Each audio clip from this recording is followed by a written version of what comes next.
My name is Dr. George Lachenko, and I'll be talking about uterine fibroid embolization. The symptoms kind of fall into two buckets. One is bleeding, so abnormal uterine bleeding. Some patients may have just constant bleeding outside, other than their menstrual cycle, or heavy menstrual cycle bleeding.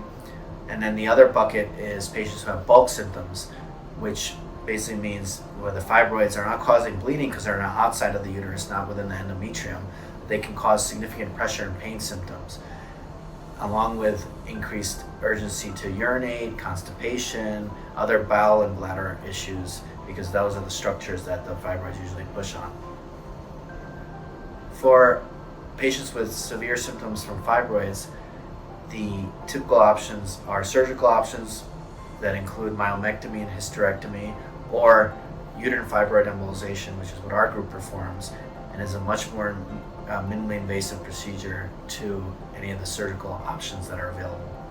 So uterine fibroid embolization is a minimally invasive procedure, is done under the guidance of live X-ray, where catheters and wires are advanced into the uterine arteries. There's usually one on each side. Sometimes the ovarian artery supplies some fibroids, and then we use these small gelatin spheres to block the blood flow to the fibroids.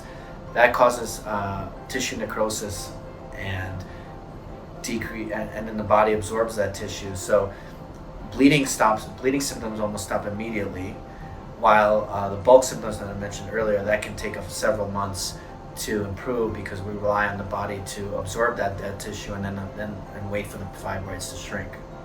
So typically a patient comes in for a consultation. We go over their symptoms, go over their imaging, and want to make sure they're appropriate for the procedure, meaning that they have significant enough symptoms that are caused by their fibroids, and make sure that their imaging correlates to their symptoms, and that their fibroids are actually getting blood supply.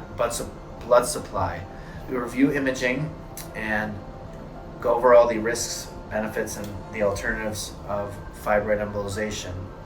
Then once the patient is agreeable to proceed, we schedule the patient in several weeks.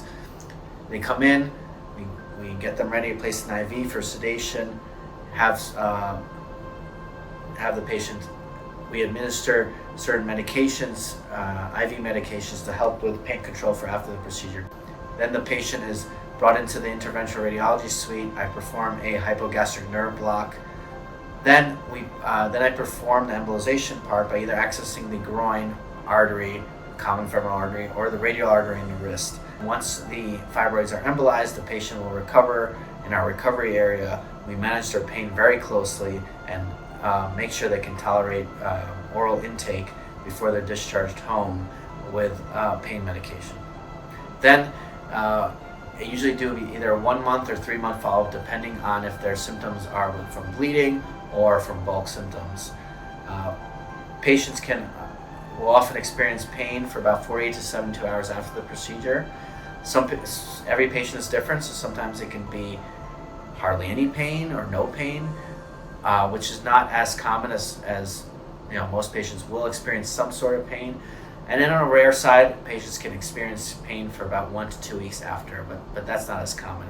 The average is about 48 to 72 hours is the most intense period of pain after the procedure.